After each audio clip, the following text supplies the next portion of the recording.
This NFL Week 14 recap and Monday Night Football props edition of the Sports Gambling Podcast is brought to you by Underdog. Underdog's hooking up new customers. Play just $5 and get $100 in bonus funds when you sign up with the code SGPN. This is Jerry Glanville, and you're listening to SGPN.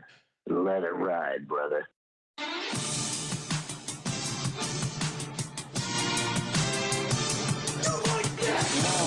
Cox. He's one of those guys who will get penetration.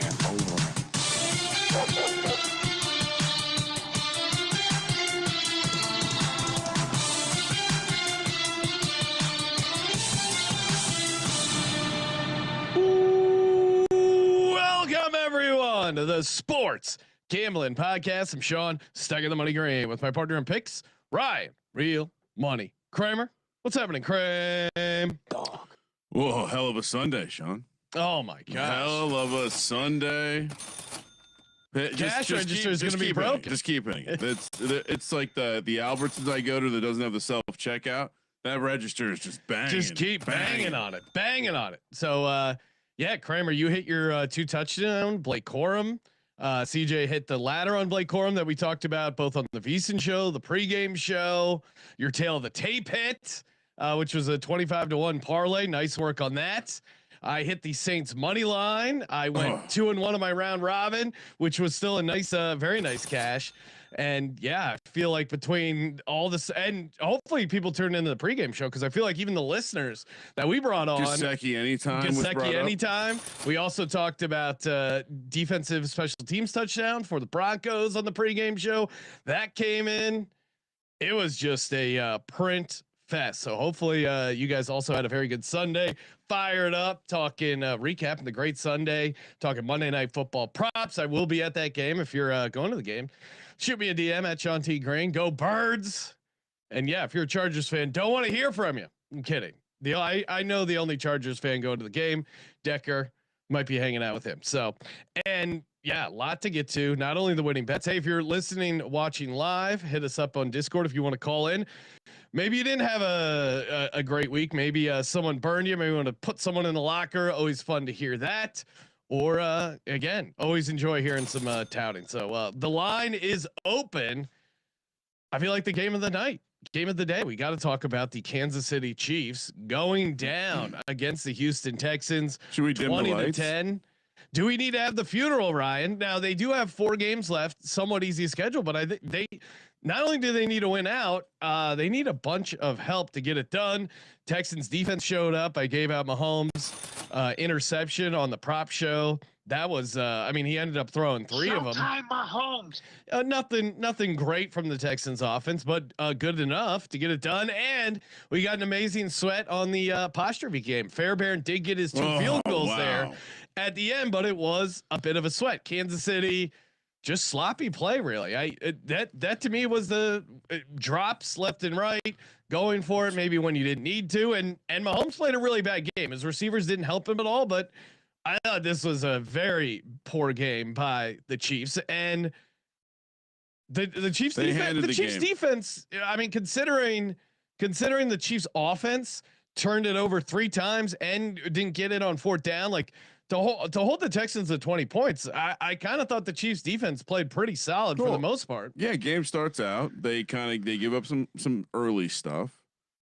Typical Spags, figure it out, adjust, everything's working great. And then you decide to go for it on your own 25 or whatever yard line that was. And to me, that Andy Reid gets killed for a lot of like boneheaded thing. That was incredibly done. Your defense, they were going backwards every drive. What are you doing? Yeah, you didn't need to press. It's a tie game. You didn't need to press it there. I get it. It's 4th and 1. You have Patrick Mahomes. You think you can convert anything?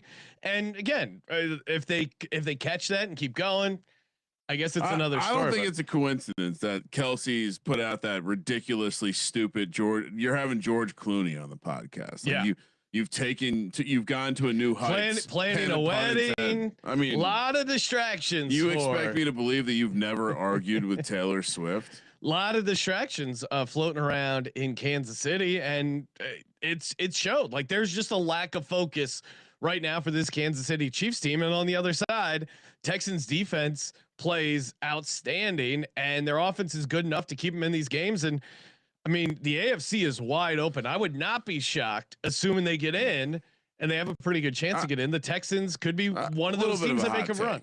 I don't think that I wouldn't say their defense was outstanding going against an offensive line that was basically without 4 out of 5. I actually I mean, they set a franchise record for fewest points allowed to Patrick Mahomes. So I think they deserve credit. Sure. But I also want, like, at what point are we wondering, like, when does the Chiefs team have to do something on offense at some point this year for people to be like, oh yeah, it's the same offense? Yeah. It's just not the same offense. It started off looking like it was going to be fine, and then it just hasn't been fine. The offensive line's been a problem. It didn't seem like it was a huge deal, but then it was a huge deal. I thought the play calling and the biggest thing is no tonsils were tickled, Ryan. No, but like that Kareem Hunt play they called, that was a great play call. Kareem Hunt was wide open. Mahomes hit him right in the hands. Ball goes through his hands, hits him in the head. It just felt like a lack of focus. And really. the announcers and just in the general conversation, like adjusting to the idea of the Chiefs not getting all the calls was also interesting. Like, yeah, that's new. Yeah, I don't know. Patrick Mahomes clearly also injured, or he would have done more running. I thought he did a decent amount, but it felt like he was still holding it back. I don't know. I think he took some shots. I think he was trying to. I mean, he had 7 for 59. I think that's all you're going to get out of Mahomes running. It seemed like there were plenty of other. Like there were times where he's jump passing in the pocket where I feel like a fully healthy Mahomes exits the pocket and is running. You're sounding like Collinsworth making excuses for Mahomes here. How is that an excuse? No, you said he's not fully healthy. It's not an excuse. I'm just why did he not run more? There were times where he stuck around in the pocket and that shit wasn't working. Yeah. I thought he ran a decent amount. I mean, I think he tried to make some plays in the air and they were dropping him. It's weird. I don't feel any better about the Texans other than it's a huge win. It from a jockeying for playoff position standpoint. I think anytime. But what happened between like when the offense was like looking functional to the rest of the game for there's still bits that I worry about. The offense is going to let the Texans down. Yeah, but I think I look at these other teams in the AFC and that defense again continues to be, I think, one of the better units come playoff time. And I think if this Texans team has to go into Buffalo, I don't think they're going to be scared. If they have to go up against New England, I think that's an interesting matchup for a young quarterback against that defense. I think this defense could travel. And they're going to be interesting in the playoffs, especially as a dog. So I liked what I saw of the Texans overall. Nice win for them in my mind. They get it done 20-10, win outright, covered the spread. I see cousin Mush is on the line. I know there was some no one believed that he had Fairbairn over 1.5 field goals made at even money. He had to even text in the ticket to Ryan to prove to the chat. And yes, if you are on the apostrophe gang, it seems like you got to bet those early because they close -150. Again, there also is huge variance in what they list these kicking props. Cousin Mush, you're on the Sports Gambling Podcast. What's happening? To all the haters. Yes. Never doubt when you can get better lines than the market and still have to have miracles happen. Well, when he was lining up, I mean, the fact that it took 2 of those like last minute drives. Yeah, they needed 2 interceptions, and when they had that false start to push him out of field goal range, I thought that might have been their last chance to get that field goal. And even when Cousin Mush sent it in, I said this will be a huge test for the apostrophe gang, for Fairbairn backers, because if Cousin Mush is publicly touting that he is on Fairbairn at a great price, like 60 cents of CLV, and it was an incredible sweat. It's literally insane. Like I think I've texted you guys both this throughout the season. Like some of the prices that I get here on this sports book that I get to use in the lovely smallest state in the union. We got good food. We got terrible line makers. All I know is at 7:30 tonight. I bet more at plus 102 Really? on Houston. I don't get it. I don't understand. But they also had up Fairbairn at minus 165. Why anybody? I don't understand. I'm not complaining. I just don't understand how whoever's in charge of this sports book could have a job.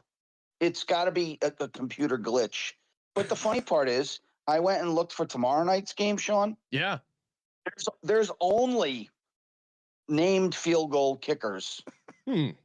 I love this. I love that Cousin Mush is like your account's gonna get limited soon. They're gonna realize you're a super Banned. sharp. I mean, I win 2 weeks in a row in the NFL, and I'm getting thrown off the island here. Congrats, Cousin Mush. Oh. Nice cash. Never in doubt. Any other wins, losses? How'd you do? I had a decent day. I mean, nothing crazy. I mean, I had Jacksonville money line that kind of saved my 1 o'clock slate.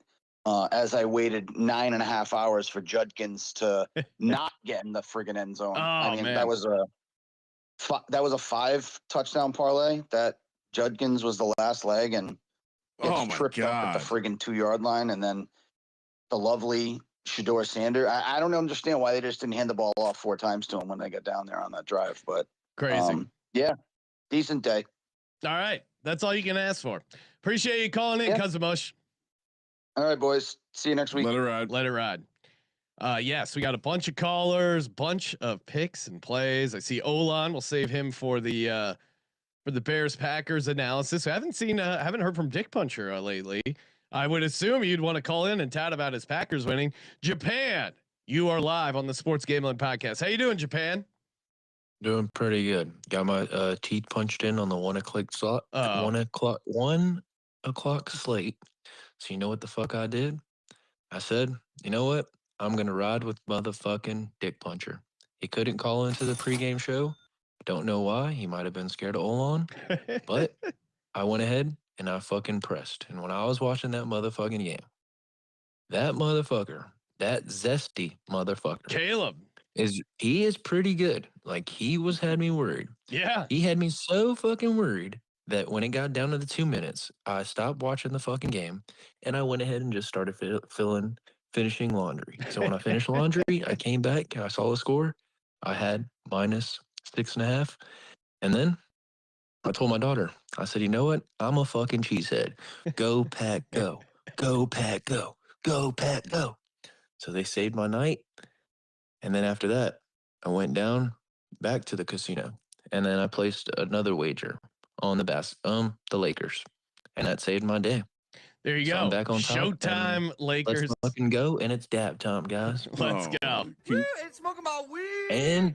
And shout out to Kramer for hitting all of his shit, his Blake Corm. Oh, yes. I didn't cash on that, but I did tell my coworker to play that, and he did play that. So well, also shout tell out him to you, Kramer. Now Shout you're out to him sharp. for cashing that shit. Tell him to subscribe to the Sports Gambling Podcast. Appreciate it, Japan. Let it ride. Let it ride. Why don't we break that game down while we're talking about it? Green Bay Packers get the win and the cover 28-21. Carmen, we both thought the line was a hair too high, that it would be a close game and the Bears would hang around, and They did. certainly was the case. Driving, and then Caleb sailed that pass on 4th down. He did have DJ Moore underneath. This was just a great game. It was a physical game, back and forth. Manungai was just slamming into people. Caleb Williams continues to make some like holy shit throws, but also some like misses some easy ones. Jordan Love, as much as Fucking floaters. yeah, Everything's a floater. it's weird. Even when he doesn't have to throw off his back foot, he does. But Loves it was super successful. 17 of 25, 234, 3 touchdowns and an interception for Jordan Love. Christian Watson had a massive game, 4 for 89. Two That's touchdowns. been the difference for me. Yeah, he's been big. He looks, I mean, as long as the hamstring stays together, he looks fast, and his hands, he's made some pretty remarkable catches over the last couple of weeks. So, yeah, I mean, I don't know if you've seen the reordered playoff situation with now the Bears dropping all the way to the. Yeah, it's pretty remarkable that the NFC is noticeably better than the AFC, like in terms of top to maybe like not actually I'd say everywhere, top, middle, and bottom. Yeah, no, it's the NFC is it seems like a noticeably stronger conference, especially when you look at teams in the AFC that are up at the top. Teams like the Patriots, who have played a pretty easy schedule, certainly a young quarterback. There's no pedigree right now up at the top. Maybe the Bills, but the Bills obviously have had some struggles so far this season, and certainly in the playoffs as well. Let's bring Olan on, Bears fan. I'm sure he has his thoughts about this game. He's gonna. My prediction: he blames himself for being overconfident. Olan, you're on the Sports Gambling Podcast. What are your takeaways on the Bears game? It was a good fucking game, man. Yeah, it was. It really was. Like, honestly, if you think about it, we got dick stomped the first half. We go in the locker room. We make some adjustments. We come out, and if you look at the numbers, we owned them the second half. I like and this. It came down to the last play of the game, and everyone's like, "Oh, he should have thrown to DJ." But if you actually look at that play and break it down, DJ was not open until that ball left Caleb's hand. Yeah. The call to goal was fair.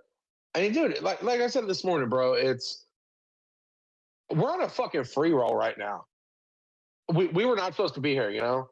And so it's all good. And then shout out to the motherfucking Beeson show, because I cashed that Blake Corum 76 yards. I cashed Blake Corum 86 yards. I cashed Blake Corum 96 yards. I cashed him 106 yards. I cashed him 2 touchdowns. I cashed the Texans money line. I had $1,000 day. Yeah. See, it takes if your team loses, but you win a ton of money, it does take the sting out of it a little bit. Yes. But I mean, honestly, man, it was. I mean, again, we lost Kyler Gordon before the game, and like the Packers are a good fucking team. I mean, I hate them. They smell like moldy cheese. They apparently, have fans that like to touch other dudes' dicks, but they stonewalled that first half. We changed up the game plan. We came out in the second half and turned it into a fucking game. Where in the years past, we're down 21-7 or 14-7, whatever we're going to have. We're going to just roll over and die, and we didn't fucking do that.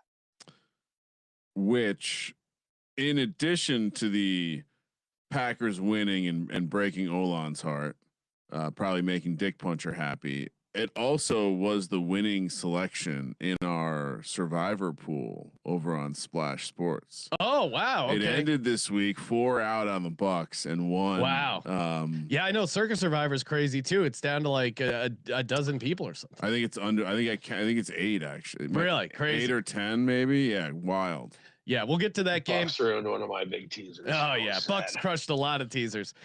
Thanks for calling in, Olan. Appreciate it. No, it's all good. Let it ride, boys. Can't wait to watch the Eagles play the Chargers tomorrow night. Let's go, y'all. Let's go. Go Birds. Joining us on the line while we're here, I'm sure a different point of view on this Bears-Packers matchup. Dick Puncher, congrats to your Packers. Nice win. Nice game. Huge win for the season, right? How you feeling? You got to be stoked. Go, Pack, go. Yeah. Go, Pack, go. Go, Pack, go. That's what I'm talking about. That's what I'm freaking talking about. That last drive that we had to get the lead, and then Nixon picking it off in the end zone. This is what I'm talking. Dude, Christian Watson today. I mean, this guy has become, like we had, going into the preseason show, we discussed how the Packers had a lot of good receivers, right? They didn't have like any, obviously we don't have like a Justin Jefferson or anything like that, but Christian Watson is starting to ascend here. Like he used to just be the fast, over the top guy. He has become a true like number one receiver from my perspective. He looks very good. He looks like he's going to be a difficult guard for most defensive backs. And he has speed, like the speed that he came in the league with. There was some talk about all the hamstring injuries and what would that do to him. He looks all the way back. The hands weren't there before though. I don't remember him being a physical receiver. He seems like a much more physical receiver than I remember. Yeah, no, he was like a role player in that specific, taking the top off role. And he has become a very much a full-fledged, whatever we need from him type of guy. And obviously it's great to see Reed coming back and just immediately getting used. They said LaFleur was saying earlier in the week, a lot of the playbook, they literally cut out when we didn't have Reed, after he got injured right at the beginning of the season. So having him back with Watson, obviously we're not at full power because we don't have Tucker Kraft, but things are looking up. Great job by the defense, especially at the beginning of the game. I mean, after Love threw the pick, to just immediately be like, no. Yeah, no, great response by them. And Bo Melton popped his head up, getting with a 45-yard touchdown. Didn't see that coming. He was the guy who was a couple of years ago when they're on their run. I was playing a bunch of his 2 touchdowns, and he's a fun guy who can break some big plays. So congrats to you, Dick Puncher. Nice hit there, obviously, with your Green Bay Packers. Thank you very much. And Olin, it was a good game. You guys had a respectable performance there, and I look forward to the next meeting. Yes, respectable trash talk. Who wins the division? Dick Puncher. How you feeling about? I mean, come on. Look at the in division record right now. You got the Packers at 4-0. You got the Lions have lost to us, and they lost a game to they lost both to us, and then they lost one to the Vikings somehow, and then. The Bears, look at their division record. It's in the garbage. Yeah. I think the combination of the tie and what seems to be a dominant tie-breaking position gives them the edge, but they still do have to go to Denver and play the Broncos. They still have to play the Ravens at home, which I don't know if that will be a difficult test or not, but I'm excited for I honestly think if we don't it's not a foregone conclusion by any means that we win the division. If we don't, I honestly think it's the Lions, because I really think the Lions are still a legitimate team.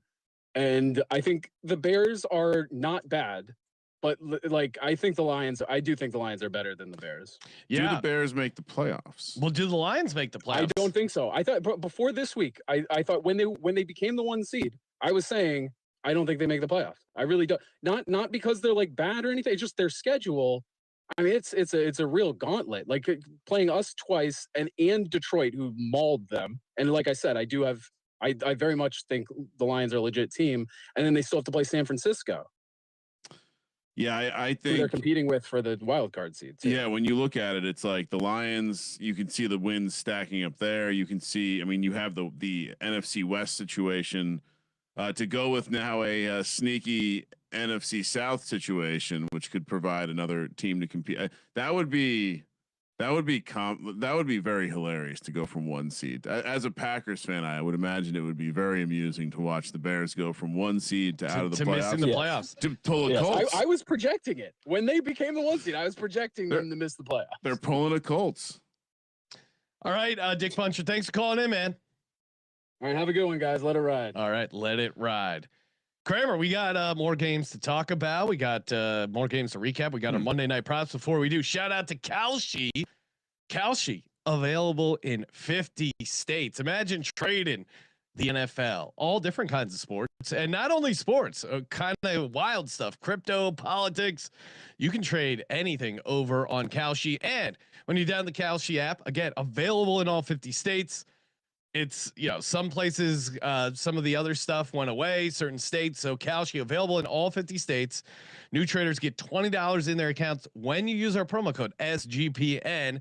Download the Kalshi app, start trading today. I even was firing on the Blake Corum TD. I was trading over on Kalshi. So whoever was on the opposite side of that Kalshi, the Corum stuff, RIP. And of course, download the Kalshi app and use the promo code SGPN. And we're also brought to you by Rhythm. Shout out to Rhythm. The Rhythm's gonna bet you picks, props. They got it all. Download the Rhythm app. Of course, you can download it for free. If you want the premium, 25% off when you use the promo code SGPN25. We're gonna be talking Monday night props here later on in the show. One of the props Rhythm likes, Jahan Dotson, over 7.5 receiving yards.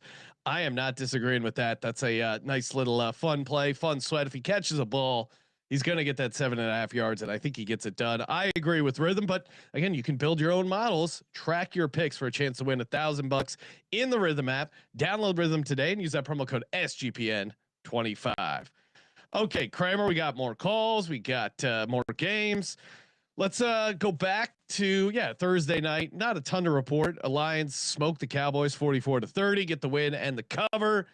Cowboys were feeling themselves, and I don't know if they're feeling themselves anymore. Yeah, I don't really have a ton to add here. It seemed while watching the game, I brought up the idea that it's shocking we haven't gotten the George Pickens doesn't want to be on the team anymore game. And then he immediately proceeds to show us a couple glimpses of how maybe he doesn't want to go 110%. Then after the game points out to everyone that football is a team game. Sean, can you explain to me the idea of posting a black image with white text on Instagram? I don't understand it. He was clapping back at Richard Sherman. He was calling him out. Normally, I'm not a Richard Sherman guy. I generally find him to be annoying. Yeah. And one of those fake smart people because he went to Stanford. Respect. He went to Stanford. But I actually didn't have a problem with what he said here. I think the idea of saying that, hey man, if you want to be great, you can't ever be even close to that. And the deep ball, if you watch that replay of the deep ball from the all 22 angle, Sean, he just stopped. Yeah. It's nonsensical. So yeah, I mean, I guess a little bit predictable from the Lions and also a little bit predictable from the Cowboys. Cowboys make the playoffs, Sean. No, I said that. I know some were saying Cowboys are going to go on a run. Eagles were going to implode and lose the division. I feel like I heard that sentiment being said here on this very podcast, and I disagreed with it. I said it was possible. Yeah, plausible. I mean, the way the Eagles are playing, have the Eagles clinched? No. Oh, okay. So it's still possible. Sure, anything's possible. Well, not anything. Like some teams can't. You're right. Giants making the playoffs impossible. So that's just pointing out it's possible. Okay. What if the Eagles win? I like your Cowboys optimism. If the Eagles win this week, do they clinch? Their magic number is 3. Oh. So. Wow. Okay. Well, I mean, either a combination of 3 Eagles wins or 1 Eagles win, 2 Cowboys losses. So yeah, I'm still optimistic that they are going to win the division. Yeah. And I'm excited to see now that we've seen the first act of the George Pickens starts to melt down. What will act 2 look like? Yeah, it's going to be interesting to see how they respond after that game. Minnesota Vikings dominate the Washington Commanders 31-0. What the fuck? Sharps were right.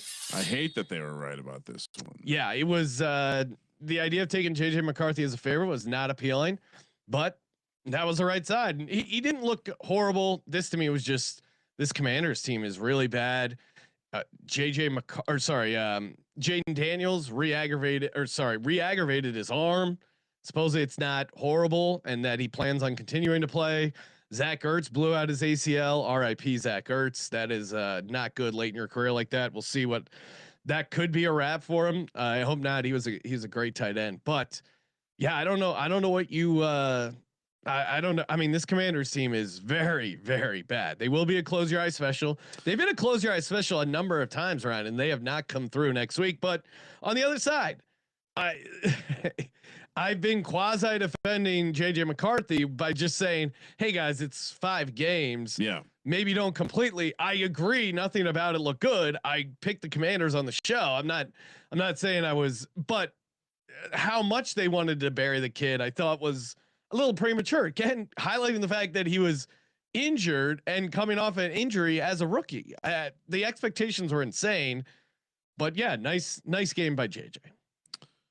It was a solid game by JJ. I think it was a horrible. We thought that the Dan Quinn calling plays defensive piece was going to be a positive. They looked very lost on the defensive side of the ball, and on the offensive side of the ball, we kind of nailed the handicap on the Beeson show. Once we found out it was Jaden Daniels, just like we said on the Wednesday show, I'd rather have the points. Yeah. With Mariota, although he didn't look great either when he came in, but Jaden Daniels. Now if I'm reevaluating my rankings of that draft class, like Jaden Daniels, I understand there's injury, but he is hanging because it's him and the Cliff Kingsbury offensive experience. How long has it been since we've seen that work? I was kind of impressed by their power running game last week, but other than that, it's like when's the last time we've seen it look good with Jaden Daniels? It hasn't really looked good this year at all. Yeah, no, and we highlighted this. This team was old, banged up, kind of everything broke right for them last year. It was very obvious this was going to be a letdown year for Washington. So, but specifically the stuff that Jaden Daniels was doing that made him look like I mean, we had the private conversation of like, whoa, this is troubling. He looks very good. Yeah, I mean he hasn't had a single moment like that this year. Not Has he? this season, no. And yeah, the truth is probably somewhere in between. I think I would if we were doing a preseason show this right now. I think he's certainly going to have a better year, but it'll be interesting to see. Do they bring Cliff Kingsbury back? Does he move on? Who do they have around? It does seem like Brandon Ayuk's going to figure out a way to get to Washington. So yeah, they're boys. A lot to get to. Next up, we got the Miami Dolphins 34 against the New York Jets 10. I hate myself twice. The first two games we're talking about, I hated being. Yeah, I don't. The first one I felt dumb on being on the Commanders because it was a classic sharp play to stay away from. But the Jets, if Tyrod doesn't get knocked out, you're saying that's a little different. I think it's a little more competitive. But again, when we broke the game down, I go, can the Jets really win 2 games in a row? No. Tua finally won a game. I'm pretty sure the temperature was under 45 degrees. So glad that he wasted that. But right now, he owns the Jets, Sean. He owns the Jets. That's the bot. We just have to remind ourselves. Yeah, we did miss that. But Tyrod is a dog. I still like it. And overall, I mean, Brady Cook came in. He looked bad. But Aaron Glenn at least like gets something out of this Jets team. He will be the coach next year. I don't know what they do, but the Dolphins 6-7. The Dolphins had the same record as the Chiefs, right? It is wild how the Dolphins find a way to work their way into the back end of the In the Hunt graphic every year. Jets will be a close your eyes special next week, Sean. Okay. Strap in. Could be we a time to play. We got to have, they are, do you want to know the number of them? Sure. They're in Jacksonville. Do you want to guess? I would say 7.5.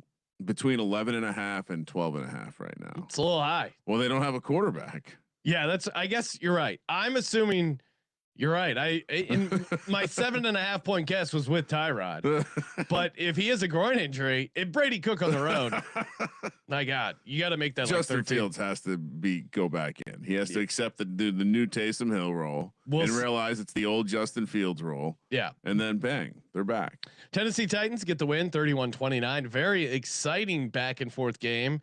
The total was like what 34. Smashed it. Nice back and forth game, and. Yeah, good win by the Titans. They don't have many. This is like their first miraculous win like they had against the Cardinals. I thought Shador played pretty well. He had a number of nice throws, 4 touchdowns. He did have some classic Shador running backward stuff. Threw up a ball he didn't need to throw up, but was using his legs. I thought the Browns offense played pretty well. Some classic special team stuff killed them as well. The Browns defense I thought was kind of a disappointment, and some of the play calling, Stefanski getting really cute on the 2-point. My God. And Judkins, yeah, I don't know why they didn't. I don't know why they didn't Judkins practice that play. Yes, because it just looked like what? Why did you call that play? I mean, I'll be a Shador hater. Yeah, I'd much rather him have the ball in his hands there than run some cute. Weird. What, you're gonna run a double? You're gonna run the Philly special without a quarterback on the field? Like what? I don't understand what's happening. Shador 23 of 42, 364, 3 touchdowns and a pick, and he was the leading rusher. How do you not get Judkins going? I think probably. I think the Titans can stop the run well. That's why. and the the Browns being without some of their offensive linemen, I think hurt establishing the run. But now, Fannin had an awesome game too, 8 for 114. And what I would say is that the people can point to the 351 to 108 team passing yards. They can point to the 6.4 yards per play compared to 4.6 for the Titans. But the story of this game is the 184 to 61 rushing yards. The Titans dominated. It allowed for some of the passing stuff to need to happen. Yeah, that was. That was surprising that the Browns weren't able to stop the run. That was the biggest surprise. And so that kind of informs why Cam Ward wasn't forced to throw the ball much, although that offense never really looked super in sync. It was like a couple drives where they either got set up well or advantageous. And then, on the other side, you saw the reason why Shador is in the NFL and the reason why Shador was a 5th round pick all in the same game. Yeah. Again, it's early on Shador. Now, the Browns are 100% starting week 1 of 2026 with not Shador as their starting quarterback, right? No. You don't think so? No, I don't. I think that's 100% no. I think he's got a decent chance. What's his? I think Deshaun Watson's ahead of him, which is crazy. I don't think so. According to the reports, the owner likes Deshaun Watson. Yeah, I guess it's tough to handicap the owner and what comes over, smokes cigars with him. He hasn't been playing football. But I mean, I think if there's a lot of variables. Obviously, it depends on how Shador looks these next few games. I think at the very least he's going to have a decent chance to win the job in camp. I think it's going to be 100% of competition, and he seems to have the locker room, the connection with Fannin. If you're talking about him with young receivers, Judy, he got going. I mean, we've seen no bright spots from Deshaun Watson. You could make a case that Shador has looked better as a Browns quarterback than Deshaun Watson. That's not crazy to say. They're certainly a more fun team to bet on or like buy a future on with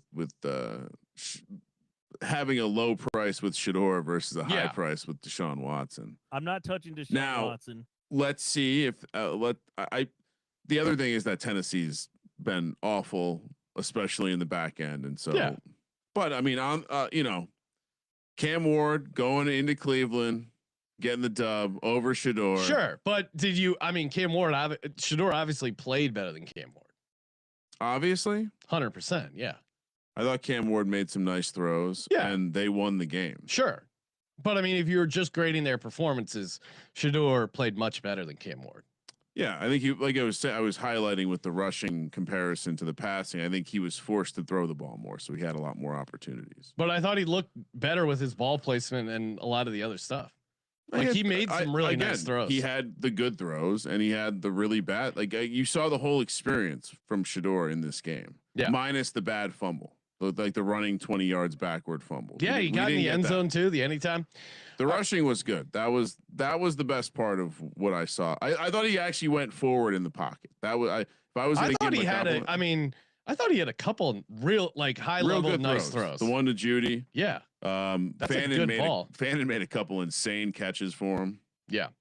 All right. But I don't think he's going to be a starting quarter. I don't think any team is going to go into next year with him as the starter by design. The Browns? Any team. Well, what other team would he be on? I don't know. Trade. I don't know. The Browns are. No one's going to trade for. Well, then he'll be the backup to Deshaun Watson next year. Okay. Yeah, maybe. Deshaun Watson's making way more money. Of course, I don't think Deshaun Watson's playing any more football. Okay. I mean, we'll see. He's practicing. Yeah, sure. The team. Because he needs a paycheck. But come on, something's going to happen between now and the start of next season that he is not going to be on the field. Steelers get the win and the cover as they were 6-point dogs in Baltimore, 27-22. Entertaining game, back and forth. Tomlin as a dog, back on track here. And it just keeps coming back to me. Lamar does not look right. Steelers some white knuckle moments here for the Steelers, but they got it done. It's never pretty with the Steelers. No, Rodgers made some nice throws. He did have and he was moving in the pocket better than I've seen him. He got the first touchdown, Ryan, which 100-1 annoying because if it was a primetime game, maybe we would have been playing him. Still probably not, but it's fun to dream. I mean, the DK Metcalf had an awesome game, 7 for 148. I thought this is one of Rodgers' probably better games. Defense for the Steelers is still kind of hit and miss at times, but Lamar just doesn't. I don't know if it's injuries. He keeps missing practice. He seems lackadaisical. This Ravens team, this might be the beginning of the end of Harbaugh. I don't know. I think the fan base is kind of getting they just need a change. I don't even think Harbaugh's a bad coach. It kind of almost feels like the end of the Andy Reid era, where now Andy Reid did bottom out as far as wins losses, but it feels like they might benefit from a new voice. If they fire Harbaugh, that's number one on the wish list for the Giants. Well, behind Marcus Freeman. Well, no, that. For the Giants, he's not higher on my wish list. Oh, okay. But he definitely. What I reported this last week on the show. I said he would be in New York for some media stuff. Yeah. Interesting. Well, you can trade that over on Kalshi. Who will be the next Giants quarterback or head coach? I saw some fake screen. I saw some photoshopped percentage shots were going out. But he is now What's crazy is where McCarthy's trading. Yeah. There's gotta be 0.0%. Well, Ryan, why don't you? He's like buddies with Chris. Who knows? There's always a chance with these fucking nepo babies, the Maras. Yes, Marcus Freeman, according to Kalshi, promo code SGPN. Marcus Freeman is the favorite. You can What's bet, the number? You can trade on Mike McCarthy. $100 trade would return you 115, but if it's a sure thing, oh yeah. Oh, get over there. Fund your account, Ryan. Chris Shula is the only other option right now. Really, Freeman's not up there. No, Freeman is number one. His yes would be 100. Would trade you 376. So he's obviously it's 25% Marcus Freeman, 20% Mike McCarthy, 18% Chris Shula. That's insane. So the McCarthy thing is insane. It's insane. Well, let's get some nose on there, Ryan. It's like this thing where you have to apply context to winning seasons. When your winning seasons every year are considered failures, that's not a positive to me. Yeah. When you only win one Super Bowl with Aaron Rodgers, that's a problem. Chris Shula he's getting very sexy to me. Seattle Seahawks get the win in the cover, 37-9 in Atlanta, laying the 7. So easy. Sharps did love the Falcons. Yeah, the only thing that was, I mean, it was too easy. It was maybe the only thing that was scary about this game. JSN had a nice game. Propcast, Steffi, Kramer, all on the Kirk Cousins interception prop that came in pretty easily. Falcons a close your eyes special next week. You like that? There's going to be some interesting on Thursday night against the Bucks. Yeah, I no major takeaways. Seattle still pretty good, and look out. I mean, look out for Seattle. There was still a couple moments just watching where you're like, I don't know, dude. I don't know about Darnold. Yeah, Darnold has moments, and they still dominate these teams. I mean, it's not even close. It's not even close. And maybe they're point, QB proof. He was 20 or 30. 249, 3 touchdowns, 1 interception. But he has some moments where you're like, I don't know. But what was the score at halftime? Yeah, no, they 6-6. Yeah, and they turned came it. Well, out, you know what it was? That punt return for a touchdown. They had busted the game Rashid open. Shaheed had the return. Finally did something.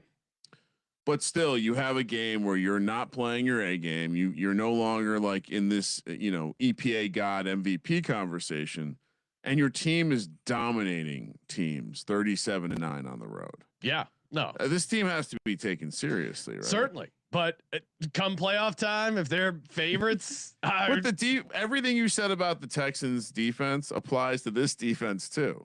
Yeah, I'm just way more scared of. Really, you're more scared of Sam Darnold and JSN in that offense versus CJ Stroud in the Texans offense. So if we're talking playoff football, yeah, I would much rather have the Texans defense. And CJ Stroud, and the fact that they're in the AFC versus Sam Darnold, career playoff both teams on the road. Career playoff wins for Sam Darnold 0.0. Yeah. So as CJ Stroud, we've seen show up in playoff games before, show up on the road. So I would rather have and you're getting a much better price too. But I mean, they're going to be a tough out at home. But I don't know, man. I'm gonna be fading Darnold in the playoffs. Seahawks likely to be a favorite on the road in the playoffs, or at least there's a chance. Maybe round 1. We'll see who they match up against. Yeah, the Bucks or whoever. Panthers hosting the Seahawks. That's gonna be a tough game. Bryce Young catching 5.5. Oh, it's gonna be more than that. It'll be like 8 points. Oh no, in Carolina. Jesus. Jacksonville Jaguars get the win and the cover. They were 2-point dogs. They dominate 36-19. We both locked them up. This was easy money. And RIP Danny Dimes blew out his Achilles. Unfortunately, it feels like it would have to be related to the fact that he was playing through a broken leg on his other leg and maybe put too much pressure on it. 100%. I don't see how it could. I'm not a doctor, but I don't see how it couldn't be. And yeah, fading Daniel Jones with a broken leg. I sound like a broken record, but now Ryan, we mentioned this even a couple weeks ago when we started seeing pumpkin Danny Dimes, the turnovers in Kansas City, even that Falcons game in Germany where he tried to give him the game. The win total is at 8.5. Now they're sitting here 8-5. Riley Leonard is the starting quarterback going forward unless they do something. Let's read off the schedule. So let's see if they can get that half win. Because by the way, while you're doing that, Jags cashed the over 8.5. Yes. So they're at Seattle this week where they're 12.5 point dogs. Okay. Then they have the 49ers at home. Ooh. Then they have the Jags at home. And they kind of actually do show up against the Jags at home. And then at Texans. Can Riley Leonard win any of those games? Anthony Richardson, we haven't heard any rumors of him even coming out. I saw everyone putting out screenshots of the Bengals releasing Joe Flacco. They're not getting rid of or the Bengals wouldn't get rid of Joe Flacco. Why would they? Yeah, they're not like the the Browns trying to. Yeah, why would they potentially want to benefit someone in the AFC? And who knows if Joe Burrow misses a little bit of time, you need Joe Flacco. So all right, so the timeline on Anthony Richardson. We all remember that there was the freak pregame accident week 9. Sean, yeah, where fractured his orbital. Yeah, so it turns out that he wasn't even. It wasn't even a pregame warm up on the field. They were in the locker room still. Fractures his eye. Cursed. Apparently he couldn't. Like it messed with his vision. But all they're saying right now is he isn't medically cleared. Yeah, and that Steichen said something interesting. He said that you have to have full vision to play, which tells me he had vision issues prior to this. Like he wore glasses. Remember, he was playing without glasses, and they put glasses on. I get the sense that they weren't planning on playing him the rest of the year. That's why they had Daniel Jones on a broken leg, and Riley Leonard must not be very good. Yeah, I mean he's like a 7th round rookie or whatever. I am going to be very interested to hear the press conference this week. Now that we know Daniel Jones is out for the year, maybe his vision is getting a little bit better because. At least Anthony Richardson, you can fuck around and run the ball with Jonathan Taylor a bunch. And maybe they're going to have to bring in someone. They don't have another quarterback on the roster right now. It's just Riley Leonard.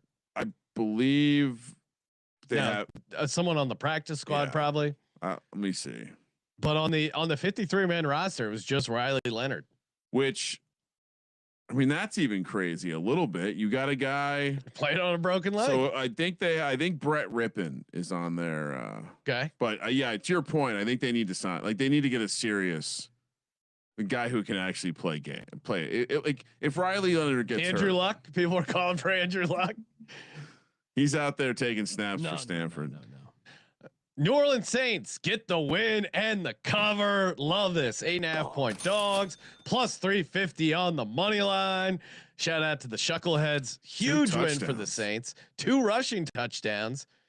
And this was just a nice win. I nailed the handicap of this Bucs defense has serious issues. Tristan Wirfs being out, obviously the Saints D line had some good impact, and Baker's clearly not 100%. Our buddy, the receiver, of course, had a big drop. Oh my God. He has not looked, he looked so awesome in the first half of the season, kind of hitting the rookie wall, but along with the Bucs offense in general, like guys were dropping the ball. Bucky Irvin re-aggravated his injury, some questionable 4th down decisions by Todd Bowles. Godwin isn't he's not affecting they need Mike Evans back. That's the reality. Well, and the fact that they were holding Mike Evans out, he can take care of the Saints. Yeah. Well, that's the convenient story. It did seem like he maybe could have played this week. Yeah, that's there what was questions of if he was in shape, and so how the Bucs are sticklers for making sure you can run your laps. They never let that 400 pound guy even play. No, they activated him against the Eagles, but he didn't play. Yeah. Joining us on the line, Ian. Ian, you're a Saints fan, right? Am I wrong?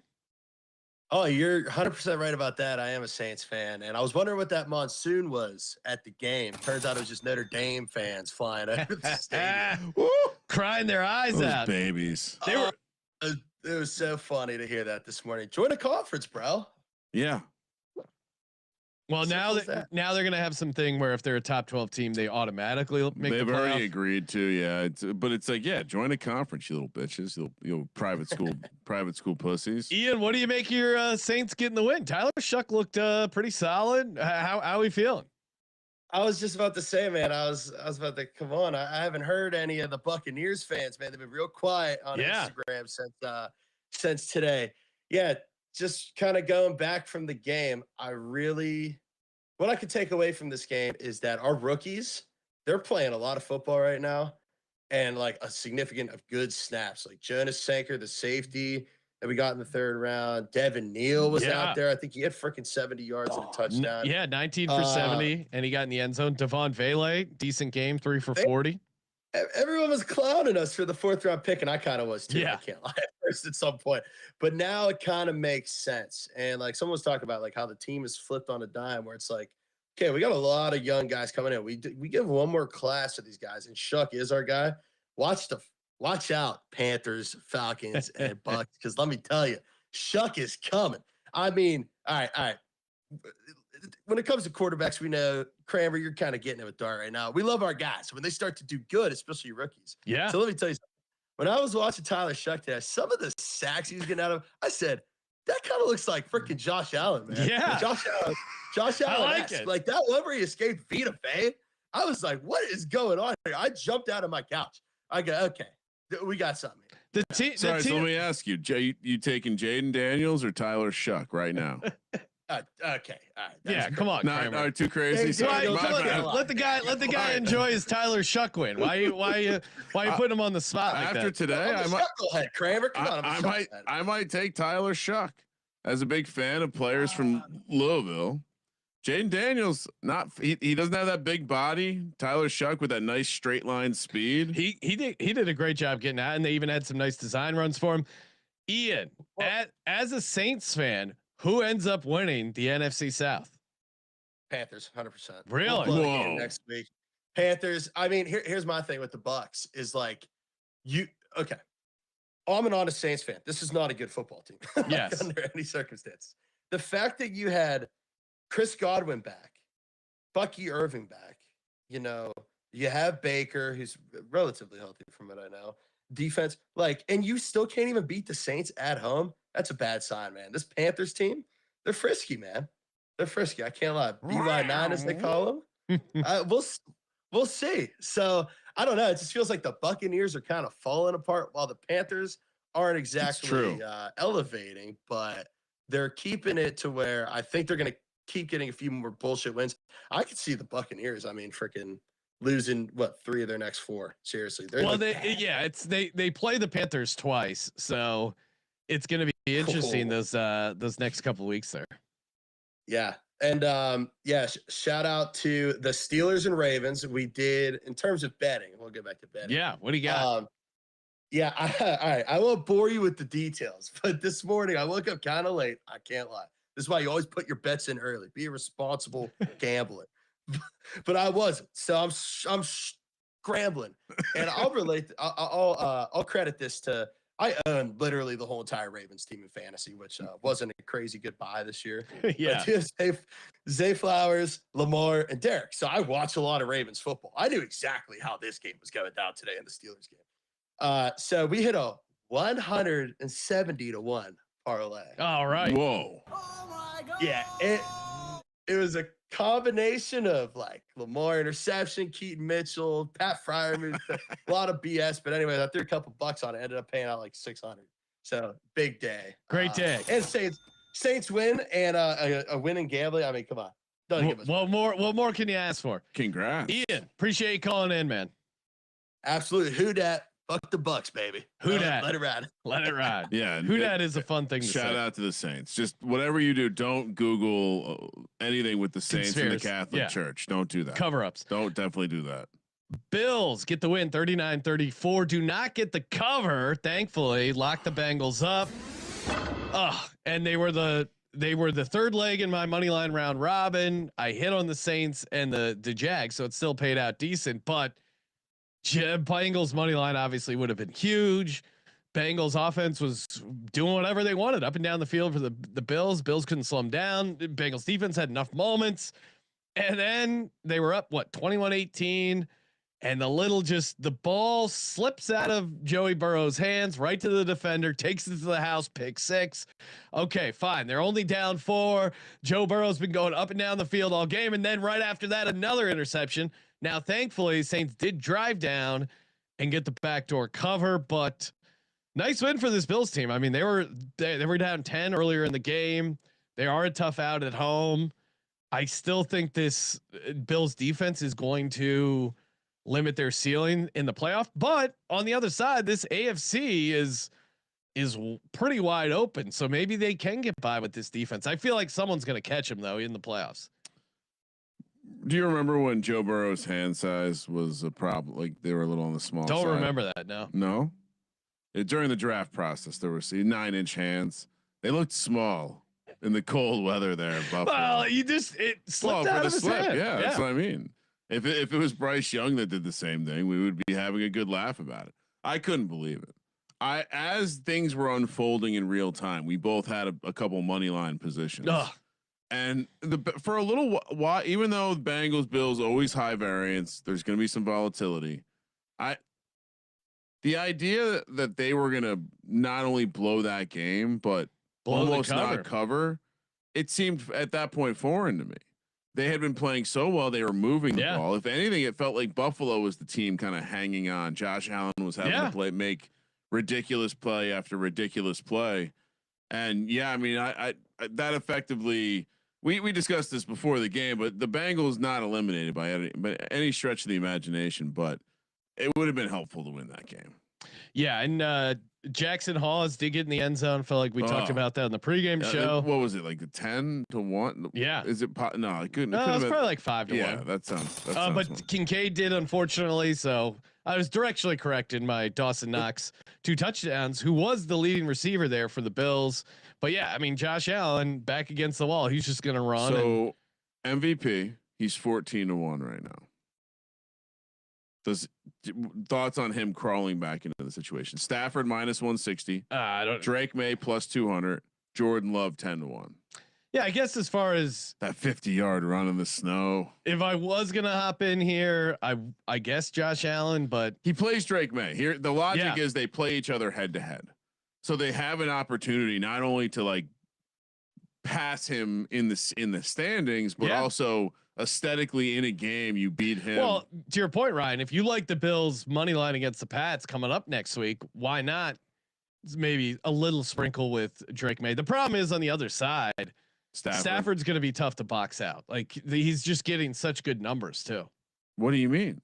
He's dangerously close to not winning his own division, right? Like, oh yeah, I mean, like counting stats numbers. Oh no, I agree with that. But if Stafford ends up as a 5 seed, do you think they give him? You know what I mean? Like, no, it goes to the 1 or 2 seed. And to your point, they do play Seattle, so maybe this is the time to play Josh Allen. That just feels like for a guy who just ran down the field 50 yards to take the lead against Joe Burrow. And also too, Bills are 2 games back. If they beat the Pats here, I don't know. I guess I don't know the rest of the tiebreaker situations. Like what is the Bills' path to winning the AFC? It's obviously beating the Pats. Well, the Pats also have a road game in Baltimore. Okay. And a road game in New York. And I understand it's the Jets, but the Patriots going to New York is always a weird spot. So yeah, I would imagine that so the Patriots still play 3 divisional games. So it would be, essentially how do you do in those divisional games if you end up with the same divisional record? But if they beat, I guess to your point, maybe it depends on who their other loss comes from. Yeah, the head-to-head will be tied. And then meanwhile, the Bills, they have a dangerous game in Cleveland next week, and they play the Eagles still. So that to me, like that is the path right there. Because if Buffalo does come out on top, they're going to have some nice signature wins down the stretch. Probably, you think another opportunity for some snow games. Yeah, we'll see how it goes. But I think we might have to investigate a paper ticket on that. Speaking of investigation, the Broncos win 24-17. Do not get the cover. Never in doubt. as Pete Carroll kicks a field goal as time expires to lose 24-17. This is insane. I'm glad I did not bet this game because I would have been losing my mind if you didn't see it. I mean, they were up 24-10 with like 2 minutes. They never had a chance to cover this game. Raiders get the score. Let me see when the Raiders scored their touchdown, because even that touchdown to cut it to 17. So yeah, sorry, 2:17 left. They make it 24-14. Now somehow they get the ball back to the Broncos. Broncos go 3 and out. They kick it. They punt it to them. The Raiders are kind of driving. They have no timeouts. It's right around the 40-yard line, and the guy gets tackled in bounds. The clock is going to expire, but the Broncos guys like kind of holding them down a little bit. They call it. They call delay a game on the defense, so it stops the clock. It puts them just in field goal range, and then he kicks the field goal as time expires. It impacted the total as well. Yes. So if you had the Broncos and or the under, my God, that is a horrible, horrible beat. One of the worst. Yes. It's almost, yeah. I mean, I'm sure you almost have to at least like look into the guy who threw the flag, because that's a ridiculous call. That's not a call you call all the time. The Giants got called for a similar thing a couple weeks back because the defender picked up it appeared to be a fumble. You know, maybe it obviously wasn't a fumble, but he picked it up. In a normal circumstance, you don't throw that flag. Yeah. But it was the end of the game and they threw that flag, and it was like, that's interesting. Certainly, maybe someone made a call on that one. What's Pete Carroll doing? I would love for a real a beat reporter to ask him. The clock's at 0. What are you doing? Yeah. You want to get a rep for your kicker? I mean, you want to make it a 1-score game. Yeah. And then you can recover the onside kick. But the game's over. Yeah. Whatever you do doesn't impact the game. True. It's so true. Why not kick a field goal? Yeah, I mean, but right? That's the counter. It's just funny. The team from Vegas. I know. Which also, by the way, guess which side the public needed? Oh, I'm sure all the sharps are on the Raiders there. I saw a friend of the program, Chris Andrews, say thank you to Pete Carroll. So yeah, I'm sure all the locals. Well, yeah, I think there was probably a lot of Bronco money that got washed out on that. Rams 45-17. Not much to report here. Kramer hit the nice Blake Corum 2 touchdown. Just a complete ass kicking. Yeah, that was good for the Bitcoin balance. Yes, old fashioned ass kicking. And yeah, I mean, we briefly discussed it in the pleaser segment on VSiN. As I mentioned earlier, the Rams were in the tail of the tape at laying 8. It just seemed like this game, and even when I was listening back to myself break down the Blake Corum thing, I mentioned last touchdown, because it's like this game could get out of hand. Yeah. And it seems like the Cardinals are just going to be a fun team to play touchdown bets in, because they let the other team's offense get out of hand, and their offense can do enough to where it feels frisky, where you don't want to take your foot off the gas too early. Well, I mean, Michael Wilson, who he has a great connection with, 11 for 142, 2 touchdowns. Imagine if you took Michael Wilson 2 touchdowns, alt spread with the Rams. We got to look at some of these same game parlay opportunities, because this is like, I mean, they just play these crazy shootout games. Their defense is horrible, but their offense is great in garbage time. At least like stat padding. Yeah, you got to play like alts. Yeah, on the opponent, and then play either like Michael Wilson, McBride. Yeah, and by the way, something that popped up this weekend. It sounds like Trey Benson not coming back. So there you go. You know, Cardinals are maybe falling off the cliff now. Yes, I think the cliff is. They've been eliminated. All right, we're going to talk some Monday Night Props before we do. We got another call here from our good buddy Dilly Daggers joining us on the Discord line. sportsgambling.com/Discord to get involved over there. Dilly, you're on the Sports Gambling Podcast. What's happening? Hey, just making sure. Did I miss the Ravens Steelers recap? You did. Oh, okay. You got some thoughts? Toss them out there. Well, no, I'm just saying. I mean, if you're the Ravens, what else do you want to do? I mean, Henry had 100 yards. Zay Flowers had 125. I mean, if you can't get the job done with that kind of production, I mean, from the run and pass game, I mean, seems like to me the season's kind of cooked, in my humble opinion. Lamar's not the. I mean, there's something about his agility or his lateral quickness or something that's different. Yeah, and it's the straight line speed seems there, but the side to side stuff, something that he's not elusive. But I don't know. To your point, also Dilly, that touchdown overturn was bullshit. Yeah, you're right. That I would, if I was a Ravens backer, I would have been super pissed about that.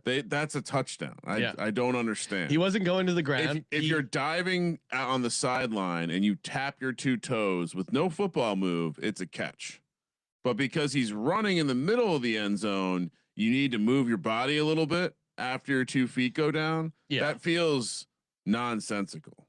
Yeah, that shit's arbitrary. But I guess the Steelers are going to win the AFC North. Now, certainly there's a path for the Bengals to do it. There's a path for the Ravens to do it, but it seems like it's the Steelers to lose right now, which they certainly could. Well, they still got some games to play, Sean. Let's settle down with that locking it up business over. What do you think the odds are right now? Right now, Steelers minus 125, minus 160, Ravens plus 170, and the Bengals are 13-1. So you're telling me there's a chance? There is a chance. All right, Dilly. Thanks for calling in, man. I'm sorry. Before I get off here, I just had a question.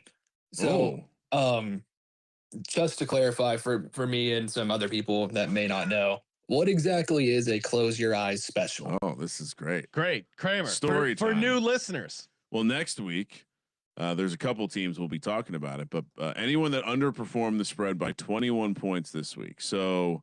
What's a good example? The Atlanta Falcons, Commanders, they underperformed the spread by 21 points or more.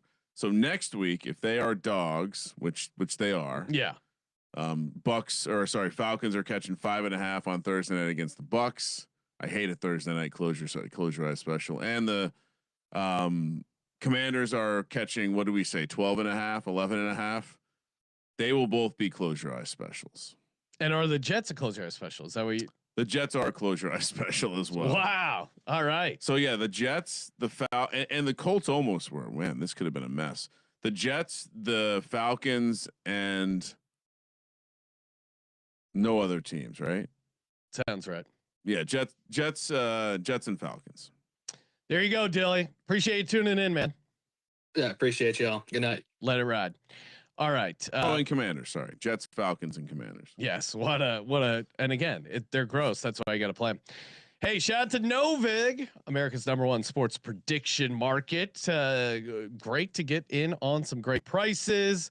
Download the Novig app and get $50 when you spend $5. If you use our promo code SGPN, get in on the action with Novig, promo code SGPN. Great prices, great opportunities. They also are, you have opportunities to get in on the first touchdown, the props, a lot of ways to enjoy Novig. And if your state has it, download Novig and use that promo code SGPN, spend $5, get $50 when you use the promo code SGPN. Kramer, Eagles at the Chargers. What is your first prop for this game? Oh, all right. Let's kind of a simple card for me. Only a couple real takes, but give me Omari and Hampton. I'm just gonna give you my first two props because they're both with Hampton. Over 43.5 rushing yards and anytime touchdown plus 170. Harbaugh has been speaking about Hampton much like he speaks about Herbert. I think he's a mythical beast. I think there's an expectation. The line is Vidal like 38.5, 35.5, and Hampton 43.5. Insinuating that it's going to be a little bit of a 50-50 split. I disagree with that.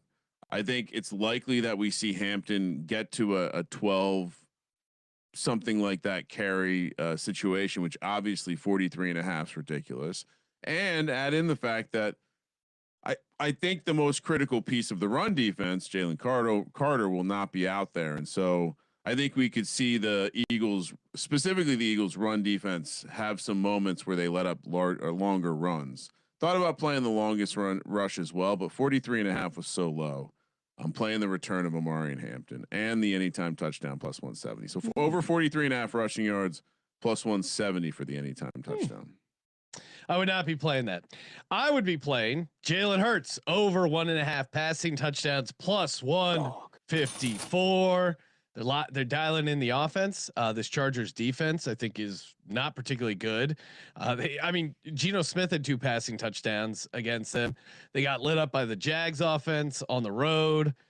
And yeah, I think I wouldn't be so. I expect a very focused and good performance from Jalen Hurts come Monday night. So yeah, give me Jalen Hurts over 1.5 passing touchdowns, and you're getting it at a juicy plus 154 against this Chargers team. So love Hurts to have a big game.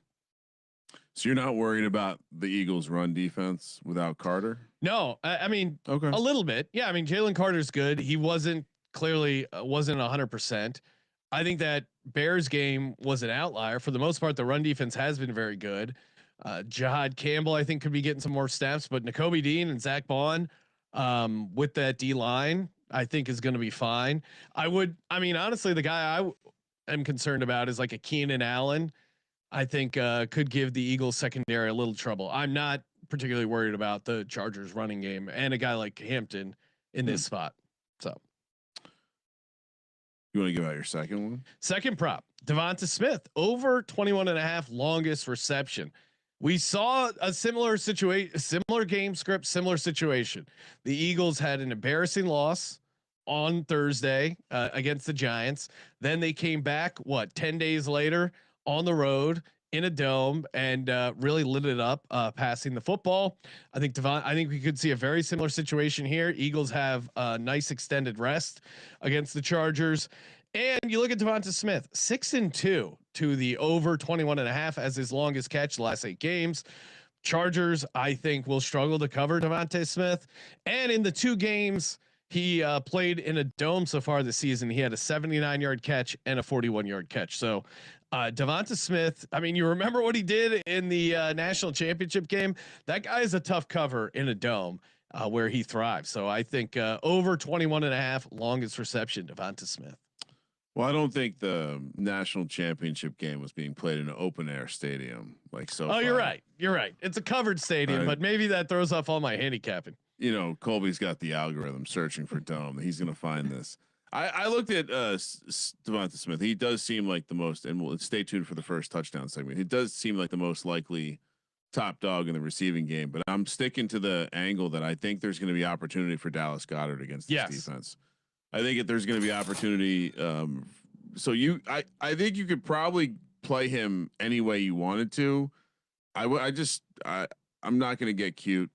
Play the longest reception or the catches. Give me the 31.5 receiving yards. Take the over. I think the volume will be there. I'll be curious to see how this game plays out because I do think there's a chance that the defense is going to be able to confuse elements of the passing game, and so I'll be curious to see how it works out, especially with no Lane Johnson. But yeah, Goddard 30 and Goddard. This number is extremely low because Goddard generally has been just getting like 2 catches for 25 yards, and so I think this is a breakout game. DJ and play. Let me give out my. I'm just saying. I'm teasing the DJ and play. We'll have some Goddard alts in there. So okay, my third prop. Give me Justin Herbert to throw an interception. Last 10 games, he's thrown 10 interceptions. So a couple of those games he had 2, but 8 of his last 10 games he's thrown a pick. I would also like to play the fumble if you find a book offering that market. Do you have a price in mind so people don't buy a bad fumble price? What would you price it at, Ryan? A fumbled loss or just the fumble? It's probably a fumbled loss. Fumble loss. They usually don't just offer. I don't know. I would imagine the fair number should be something like 10-1, but maybe you'll take a 6-1. Oh yeah, I would say anything over 4 or 5-1 for fumble lost for Herbert is it's 100% a go for me. Because of the hand or just yes, he's wearing a cast. The Chargers training footage was on a loop here, Ryan, sitting in the office watching the late games. And that is not a guy who's secure with the ball. As our buddy Decker just pointed out, he has not taken a snap under center. He goes, well, he has a plate in his hand. Decker said he's worried about that. So yeah, I think turnovers are incoming for the Philadelphia Eagles. Hey, let's put together a little underdog entry, Ryan. Let's do it. So I'm with you. I like the Dallas Goedert stuff. I mean, however you want to play it, I'm open to that. I mean, yards feels like the simplest. I don't need. I guess what's the catch is 3.5. I'd rather not play that. That seems a little steep. I mean, I also like him to get in the end zone.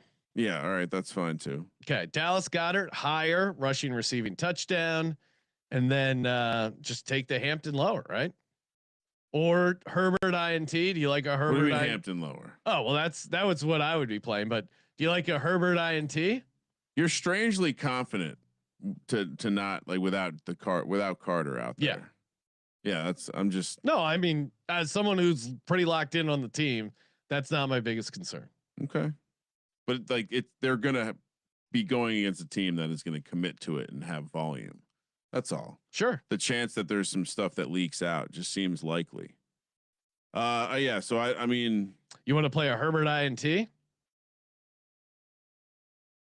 see, we got. So I see what you're doing here. You will refuse to play any sort of positive thing. Yeah. Well, we can play our own. I'll go Dallas Goedert, higher rushing receiving touchdown. Justin Herbert to throw an interception. $100 entry returns you $501 over on Underdog Fantasy. Promo code SGPN. Kramer, give out yours. Oh, I'm gonna play the Hampton over. Okay. Higher. Sorry. Higher. So Dallas Goedert to get in the end zone and Hampton to go higher. Yes. 42.5 is their projection here on Underdog. Okay. Underdog Fantasy promo code SGPN. We cashed our Underdog entry from the picks episode. Hopefully you tuned in there. It was Daniel Jones lower passing yards again. He had a broken leg. Never in doubt. And then JSN longest reception. I think it was like 27.5. It was pretty long. He had a 30-yard reception. He did well. For me, first touchdown. I only got 2. Really? Dallas Goedert 15-1, and then Eagles defensive special teams touchdown at 22-1. Kramer. So you want the special teams?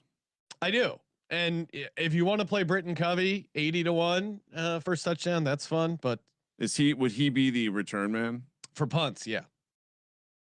The reason I asked is because I think let me double check it. Yeah, Eagles defense only. You can get a 45-1. Yeah. Maybe that's the play, is to play that and then to play Covey. But then what if Shipley takes one to the house? I'll just play the Shipley's 100-1. Big yeah. bang boom. I don't know. There's probably a smarter way. Bigsby in there too. 100-1. Big bang boom. They have 2 kick returners. There's probably a smarter way to arbitrage it, but I'll take the DST at 22-1. Goddard 15-1. Devonta Smith 12-1. Keenan out completely out on the Eagles running game for this game. Also, even though it should work, I have no doubt. I watched an interview with Saquon. He's talking about vibes. I don't like that at all. Keenan Allen 17-1. You make good points. Also likely to be on the lesser of their coverage guys. So Keenan Allen getting in the end zone makes a lot of sense. And then I'm playing some chalk with Hampton again. I think Hampton sees the volume. I think they get him back in the end zone. I think Harbaugh wants to get him back in the end zone because he thinks scoring touchdown helps with running back confidence. What are you doing for your DGen play? Keeping it simple. Just Dallas Goedert, 2 touchdowns, 30-1. Let's go. Kramer, what are you doing? I have the same thing with 50 yards and the Chargers winning by more than 6.5. Okay, what does that price out to? 261-1. Wow. Oh my God. Thank you. There you go. The leg that I think could trip you up there is Chargers winning. Yeah. Or winning by a margin. I'm not surprised that you feel that way. Yeah. Hey, again, if you're going to the game, hit me up. I know a couple guys did in my DMs at Sean T Green. I'm in section 100, I think. So yeah, hit me up. Be floating around, say what's up to people. CJ's going to be there. Rosenberg's going to be there. So it's going to be a good time. Nice. Looking forward to it. Debating what jersey I'm going to wear. Yeah. What's the last minute random bet you're going to put in? I could be. I assume when you're tailgating, like you'll overhear something about that sounds fun. I could be doing some last minute trading on Kalshi, Ryan. Yeah. Promo code SGPN or Underdog as well. There's a lot of options over there. So yeah, I honestly don't know. We'll see.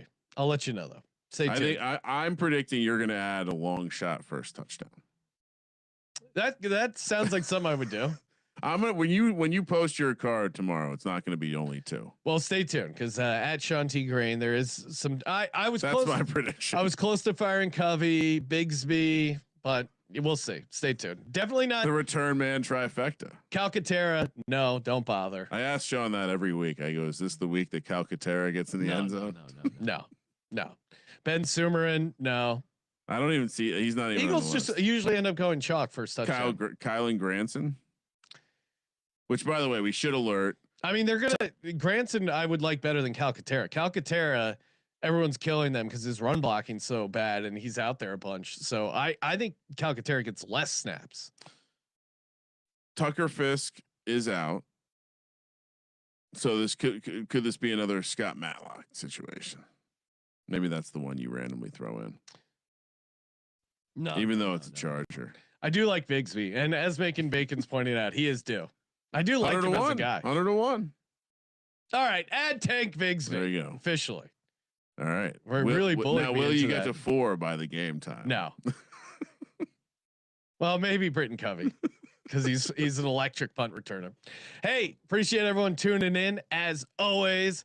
Answering all your questions and comments over on Spotify. While you're there, toss us 5 stars. Again, our biggest year all time. Crazy growth year over year over on Spotify. You guys are awesome, and I know a lot of people enjoyed the. If you were in like the top percent, you got sent a special Spotify rap video mention from us. So appreciate you guys. You guys are the real MVPs. And Kramer, we're going to be back tomorrow live early. So scheduling update 10:30 a.m. Pacific early. Breaking down the college football. We got FCS playoffs, Army Navy, couple bowl games. So and reacting live to the college football playoffs. So I'm sure Colby has some strong takes. Yeah, you think so? And of course, as always, thank you for participating in the Sports Gambling Podcast. For Sports Gambling Podcast, I'm Sean, second the Money Greenies. Ryan, hell of a day, Sean. Kramer, let it ride.